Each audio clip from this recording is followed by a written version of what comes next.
आज राज्याच्या राजकारणात एक मोठी घडामोड घडून आली। महाराष्ट्र नवनिर्माण सेनेचे अध्यक्ष राज ठाकरे हे मुख्यमंत्री देवेंद्र फडणवीस यांच्या भेटीसाठी दाखल झाले। दोन्ही नेत्यांमध्ये जवळपास तासभर चर्चा सुरू होती। त्यानंतर आणखीन एक महत्त्वाची बातमी समोर आली। मुख्यमंत्री देवेंद्र फडणवीस यांनी शिवसेना ठाकरे गटाचे पक्षप्रमुख उद्धव ठाकरे यांच्याशी दूरध्वनीवरून चर्चा केली असल्याची माहिती समोर आली आहे। आगामी महानगरपालिका निवडणुकीत ठाकरे बंधू एकत्र येत असल्याची चर्चा सुरू असताना दुसरीकडे राज ठाकरे यांनी मुख्यमंत्री देवेंद्र फडणवीस यांची भेट घेतली। राज ठाकरे यांनी भेट घेतल्याने राजकीय वर्तुळात मोठी चर्चा सुरू झाली।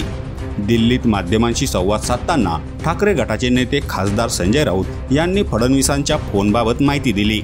संजय राऊत यांनी सांगितले की देवेंद्र फडणवीस यांचा फोन उद्धव ठाकरेंना आला होता। उपराष्ट्रपती पदाच्या निवडणुकीच्या अनुषंगाने फडणवीसांनी ठाकरेंना फोन केला होता। या फोन कॉलमध्ये त्यांनी उद्धव ठाकरे यांना एनडीएच्या उमेदवाराला पाठिंबा देण्याची विनंती केली, अशी माहिती संजय राऊत यांनी दिली। आता उद्धव ठाकरे हे एनडीए उमेदवाराला पाठिंबा देतात की यूपीएच्या उमेदवाराला पाठिंबा देतात हे बघावं लागेल। तुम्हाला काय वाटतं ते नक्की सांगा।